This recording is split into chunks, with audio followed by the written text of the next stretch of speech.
안녕하십니까. 저는 주섬학교의 김영민 목사입니다. 오늘도 그리스도 중심의 성경 공부 8번째 예수님과 다윗 그 두 번째 시간으로 오늘 예수님에 대해서 살펴보도록 하겠습니다. 우리가 어제 다윗에 대해서 살펴봤죠. 우리가 어제 다윗에 대해서 살펴봤습니다. 그리고 어제 다윗에 대해서 살펴보면서 뭘 했냐면 여러 가지가 있겠지만 다윗의 하나님께서 세웠던 것 그래서 세 가지 정도의 꼭지점으로 살펴봤는데, 첫 번째는 하나님의 마음에 합한 종, 사울과 비교했었을 때 하나님 앞에 온전히 순종했던 종이 다윗이었다.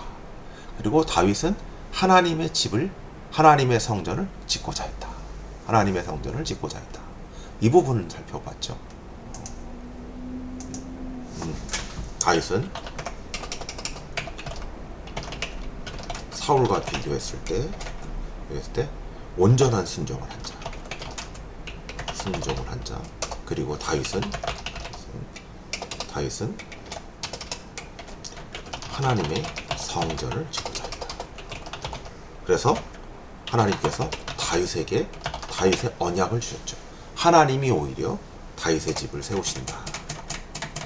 하나님이 다윗의 집을 세우셨죠. 이 다윗 언약에서 다윗의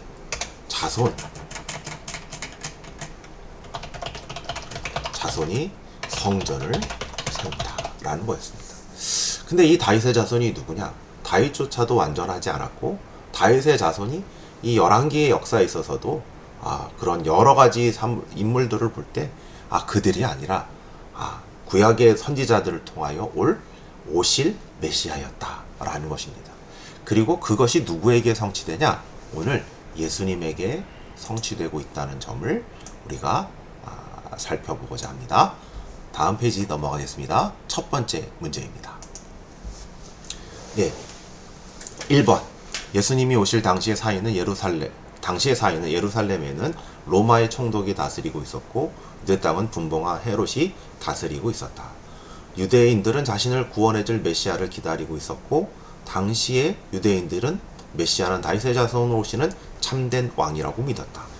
유대인들이 다윗의 자손으로 오시는 왕을 기다렸던 이유는 무엇인가? 사실 이 문제에 답이 있다고도 말씀드릴 수가 있습니다. 이 문제에 답이 있죠. 로마의 압제에 있었습니다. 그러니까 로마의 속국으로 있었고, 또 예루살렘은 총독 체제였습니다. 그러니까 당연히 이방인의 다스림을 받고 있으니까 어떤 마음이 들겠습니까? 독립하고 싶다. 또 이 어떻게 하나님의 백성이 이방인의 다스림을 받는가? 이방인의 다스림을 받을 수 있단 말인가? 이런 마음이 들겠죠. 그래서 이런 압제와 이런 로마의 다스림에서 벗어나고 싶은 거예요. 그러니 이게 현실적으로 굉장히 어려운 문제였어요. 로마는 막강한 군대와 또 경제 대제국이었어요. 과연 누가 로마로부터 구원할 수 있겠습니까? 로마로부터 해방을 줄 수 있을까? 참 어려웠죠. 헤롯왕 분봉왕 헤롯은 정통성이 없었어요. 왜냐? 이는 뭐라고 그럴까요? 지금은 우리나라 용어로는 잘 안 쓰지만 이는 우리가 혼혈이라고 하죠. 정통 유대인이 아니었습니다. 그러니 지금 이런 가운데 있으니 당시에 사람들이 로마의 해방을 가져올 정통 유대인, 예? 구약의 예언자들이 예언한 다윗의 자손 곧 메시아를 기다리고 있었던 것입니다. 기다리고 있었던 것입니다. 두 번째 문제 살펴보겠습니다. 귀신들의 반응이에요. 귀신들이 예수님을 볼 때 두려워하는 반응이죠. 이 부분에서 이제 문제를 내는데, 예수 그리스도가 악한 세력에 대해서 완전한 승리를 가져왔다는 것을 알 수 있다. 세례 요한이 예수님이 메시아인지 의심했을 때 예수님은 맹인이 보며 못 걷는 자가 걸으며 나병 환자가 깨끗함을 받으며 못 듣는 자가 들으며 죽은 자가 살아나며 가난한 자에게 복음이 전파된다고 했다. 예수님이 가져온 승리를 다음 말씀들을 통해서 한번 보도록 하죠. 한번 말씀 보겠습니다. 마태복음 8장 28절에서부터 29절. 여기 이 귀신 들린 자가 나왔죠. 귀신 들린 자가 나왔습니다. 귀신 들린 자가 나왔어요. 귀신 들린 자 둘이 나왔어요. 근데 아무도 갈 수 없는데 뭐라고 하냐면, 하나님의 아들이요, 우리와 당신이 무슨 상관이 있습니까? 라는 얘기를 합니다. 누가복음 4장 33절 35절도 똑같은 거예요. 귀신 들린 사람이 있어요. 크게 소리를 질러 뭐 하냐면, 우리가 당신과 무슨 상관이 있으니까 우리를 멸하러 왔나이까. 예수께서 꾸짖어 가라사대 잠잠하고 그 사람에게서 나오라 하시니 귀신이 그 사람을 무리 중에 넘어뜨리고 나오되 사람이 상하지 아니한지라 라고 되어 있어요. 이 부분에서 예수님은 하나님의 아들이라는 것을 알 수 있죠. 근데 하나님의 아들이, 귀신들이 하나님의 아들을 알아봅니다. 그리고 또 귀신들이 뭘 하냐면, 귀신들이 예수님을 두려워합니다. 그 표현이 마태복음에서는 뭐라고 나오냐면, 우리를 괴롭게 하려고. 그리고 누가복음에서는 뭐라고 나오냐면, 우리를 멸하러. 그러니까 예수님이 이 귀신들을 제압하고 귀신들을 멸하는 그런 존재라는 것을 알 수 있습니다. 예수님이 어떻게 하냐? 이 귀신들을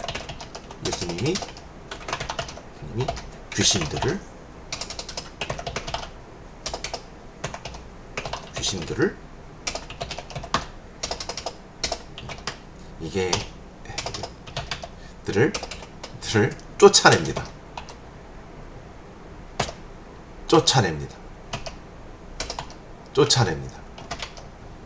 이게 글씨가 오늘 또 이렇게 또 안 써집니다. 쫓아내고 있습니다. 쫓아냄. 이 두 구절이 그렇죠. 예수님의 승리, 악한 영적인 세력에 대해서 그들을 쫓아내고 그들을 다스리고 통치할 권세, 그들을 멸하실 권세가 있다는 것을 귀신들의 말을 통해서 알 수가 있습니다. 다음 말씀 보겠습니다. 마태복음 12장 22절 29절이에요. 여기서 또 귀신 들린 자가 나와요. 근데 귀신 들린 자가 또 나오는데, 이번엔 어떻게 하고 있냐? 눈 멀고 벙어리인 자를 데리고 왔어요. 예수께서 고쳐주셨어요. 그 벙어리가 말하고 보게 된지라 하니까 뭐라고 반응하냐면, 사람들이 이는 다윗의 자손이 아닌가 라고 반응하고 있어요. 근데 바리새인들이 듣고 이것은 귀신의 왕 바알세불의 힘을 입어봤다 라는 거죠. 그러자 예수님은 뭐라고 하냐면, 이게 25절서부터 이제 계속 반응하고 있는 건데, 말씀을 봅시다. 예수께서 저희 생각을 하시고 가라사대, 스스로 분쟁하는 나라마다 황폐하여질 것이고 스스로 분쟁하는 동네나 집마다 서지 못하리라. 사단이 만일 사단을 쫓아내면 스스로 분쟁하는 자니 그리하고야 저희 나라가 어떻게 서겠느냐. 또 내가 바알세불에 힘입어 귀신을 쫓아내면 너희 아들들은 누구의 힘입어 쫓아내느냐. 그러므로 저희가 너희 재판관이 되리라. 그러나 내가 하나님의 성령을 힘입어 귀신이 쫓아낸 것이면 하나님의 나라가 이미 너희에게 임하였느니라 라고 되어 있어요. 지금 이제 예수님의 귀신을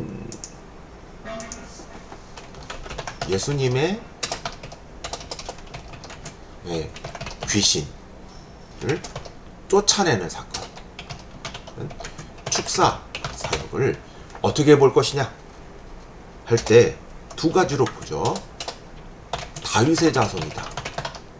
다윗의 자손이라면 귀신을 쫓아낼 수 있는 것이죠. 근데 바리새인들은 뭐냐면 아니다. 귀신의 왕 바알세불이다. 바알세불의 힘을 입었다. 그러니까 축사가 지금 유대의 참된 왕 다윗의 자손으로 오신 거냐, 아니면 귀신이나 바알세불의 힘을 빌리러 온 거냐, 과연 예수가 이 둘 중에 어떤 정체를 가진 자냐 라는 것을 두고 지금 예수님의 그 축사 사역을 두고 설왕설래 말이 많았던 거예요. 그때 예수님이 뭐라고 하시냐면, 야, 말도 안 되는 소리 하지 마라, 이렇게 얘기하고 있어요. 예수님이 하신 말씀은 말도 안 되는 소리 하지 마라. 만약 귀신 바알세불을 힘입었다면 지금 사단을 내쫓을 거다. 쫓는. 근데 이러면 어떤 나라가 서겠느냐?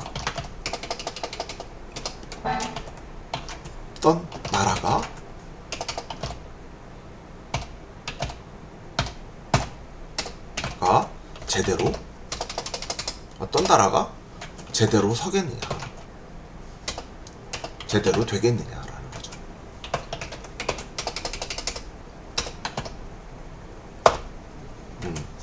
그렇죠. 네. 그러니까 말이 안 된다는 거예요.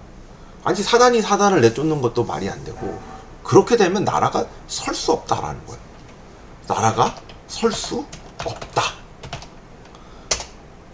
그러면 그건 아니라는 거죠. 그러면 예수님이 뭐에 힘입어서 했냐 하면 바로 성령에 힘입어. 뭐 하면 뭐냐? 하나님의 나라가 이미 임했다라는 것입니다. 그러니까 이 예수 그리스도의 축사의 사역은 예수님이 마치 다윗이 골리앗을 물리친 것처럼 예수 그리스도가 귀신들의 세력, 악한 세력을 물리치고 이 나라 가운데, 이 땅 가운데 악하고 죄와 사망이 다스린 나라 가운데 하나님의 나라를 세우는 왕이라는 것을 보여주고 있는 것입니다. 다음 보겠습니다. 이거는 아니고요. 다음 보겠습니다. 3번. 예수님이 헤롯 성전을 허물라고 하셨다. 그리고 성전을 허물면 3일 만에 짓겠다고 말씀하시는데, 요한 사도는 이것이 예수님의 죽음과 부활을 가리키는 거라고 말씀한다. 아래의 성경 구절을 통해 다윗의 자손 예수님이 지으시는 성전이 무엇인지 말해보자 라는 것입니다. 여기서 우리가 잊지 말아야 될 포인트를 좀 짚고 넘어가야 하는데, 다윗 언약입니다.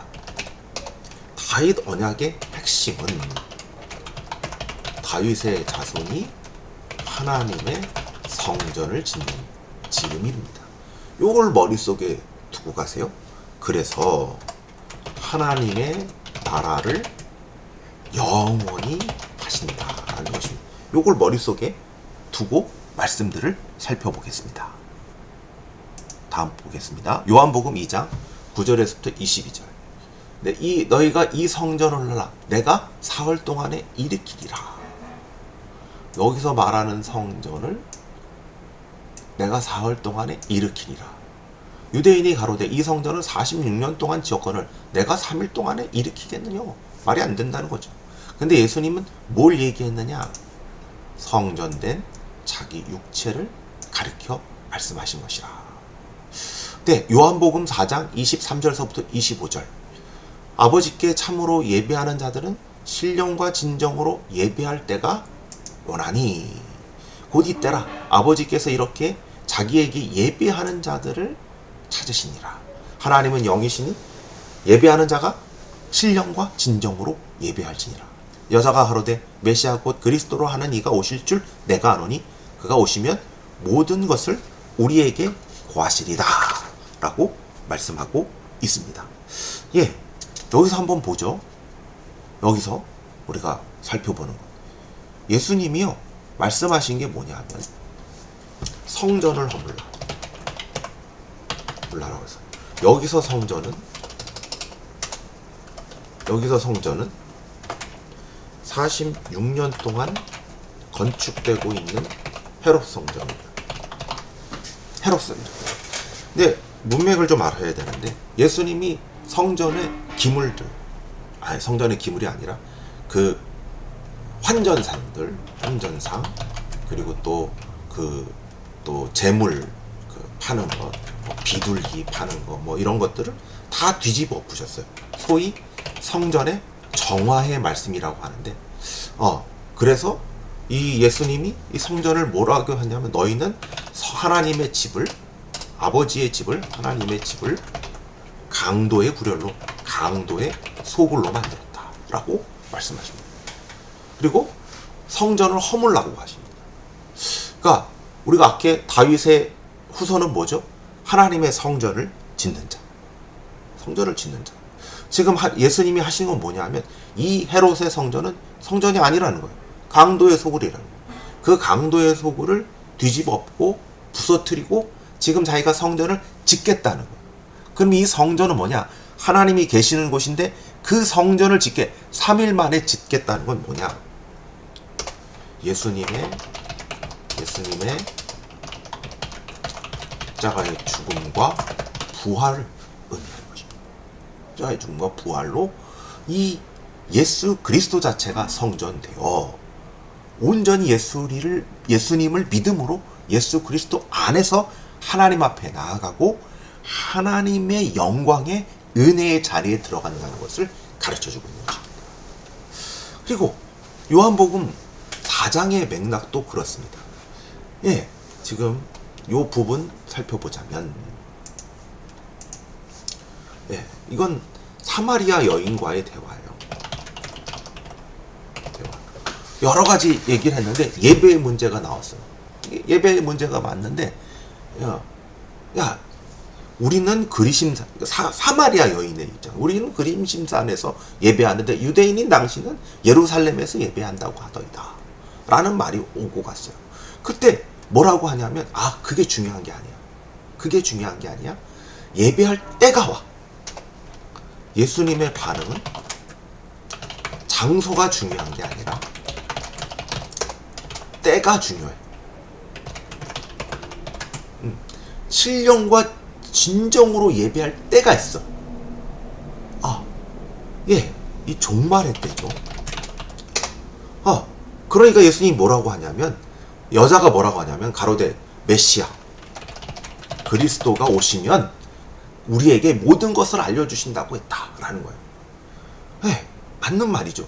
그때 예수님이 이 사마리아인에게 내가 그리스도다. 그러니까 예수님이 오면, 예수 그리스도가 이 땅에 오시면, 다윗의 자손이고 메시아가 오시면 하나님 앞에 예배할 때가 이른다 라는 말씀인 것이죠. 다음 말씀 한번 볼까요? 에베소서 2장 20절에서부터 22절. 너희는 사도들과 선지자들 터 위에 세우심을 입은 자라. 그리스도 예수께서 친히 모퉁이 돌이 되셨느니라. 그의 안에서 건물마다 서로 연결되어 주 안에서 뭐가 된다고요? 성전이 되어. 너희도 성령 안에서 하나님이 거하실 처소가 되기 위하여 예수 안에서 함께 지어져 가느니라. 이건 바울 사도의 가르침이죠. 바울 사도가 성전에 비유했습니다. 비유라고 보기에는 성전, 예수, 성도들이 뭐냐? 성전이 되어간다. 함께 지어져 가는 성전이다. 하나님이 계시는, 하나님이 거하실 처소다. 누가? 성도가. 근데 여기엔 중요한 게 있어요. 예수님이 모퉁이 돌, 기초석이 되신다. 예수님이 기초고 성도마다 연결 건물이 되고 성전이 되어간다. 우리가 다시 첫 번째로 생각해야 될 게 바로 이거예요. 다윗 언약이 다윗 언약.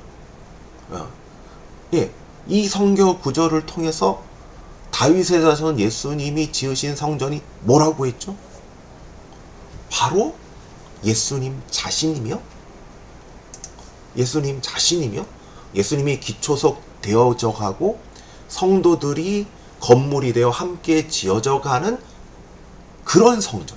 그러니까 예수님이 말씀하시는 성전은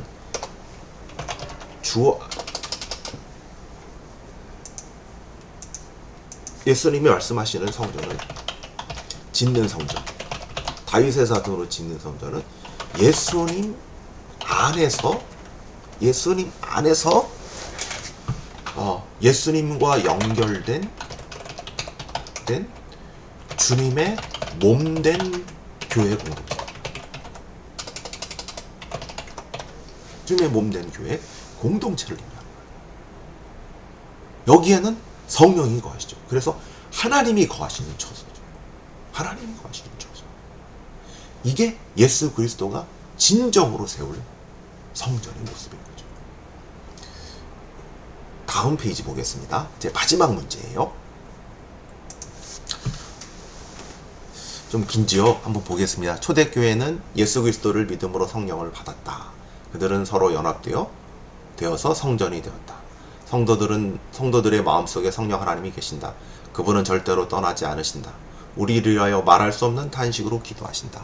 우리에게 지혜와 계시의 영으로 주의 말씀을 생각나게 하시고 깨닫게 하시고 이 악한 세상을 이길 힘을 주신다. 요한계시록에서는 새 예루살렘을 예언하고 있다. 예수께서 사단과 마귀를 완전히 이기시고 무적에게 넣으시고 교회의 성도들이 완전히 승리하고 하나님의 영원한 통치가 이루어질 하나님 나라의 완성이다. 먼저 우리 안에 지어진 성전에 대해서 생각해보자. 우리의 삶의 다윗의 자손이신 예수 그리스도가 완성하신 하나님의 성전이 우리를 통하여 이루어야 할 거룩한 삶에 대해서 상상해보자 라고 합니다. 적용 질문입니다. 적용 질문이에요. 적용 질문이고 지금 먼저 하자는 게 뭐냐면 우리 안에 지어진 성전에 대해서 생각해보자. 그리고 하나님의 성전인 우리를 통해서 이루어야 될 거룩한 삶을 생각해보자 라는 것입니다. 우리가 이 말씀 통해서 예수님은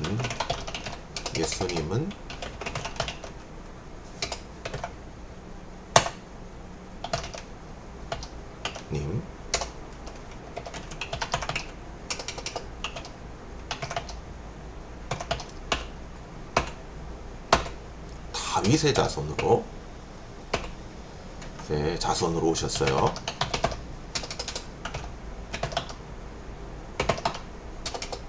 글씨가 또 안 써져요.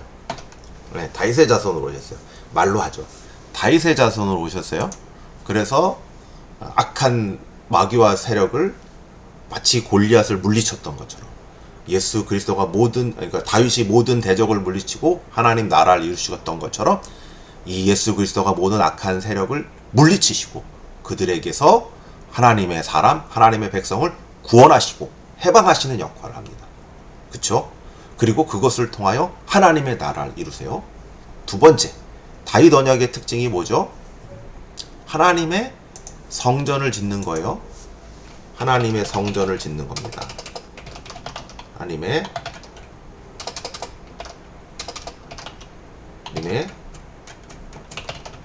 성전을 짓는 겁니다. 이게 두 번째예요. 누가? 다윗의 자손.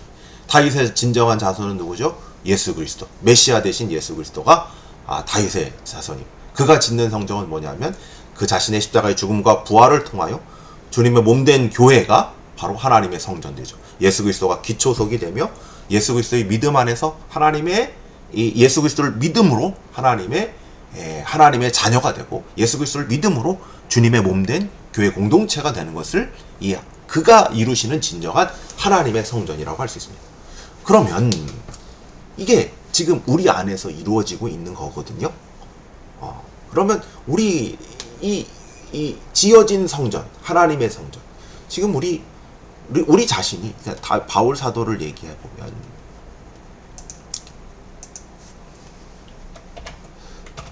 바울 사도는 두 가지를 가르치고 있어요. 교회 공동체가 성전이다. 성도 개인이 성전이다. 이걸 다 가르치고 있는데, 교회 공동체, 지금 우리 각 지역 공동체, 우리 주소만 교회 공동체가 하나님의 성전입니다. 하나님이 우리 성전을 만드시려고 예수 그리스도의 핏값을 주고 우리를 사셨고, 우리를 정결하고 거룩하게 하셔서 예수 그리스도가 기초석 되시는 하나님이 함께 지어져가는 성전이 된 것이고, 우리 주소만교회 믿음의 동역자님들, 그리고 또 우리와 함께하고 있는 방송가족 여러분 모두가 한 분 한 분이 성령 하나님이 계신 성전이에요. 그럼 이 성전이 우리를 통해서 이루어야 될 거룩한 삶이 뭐냐면, 항상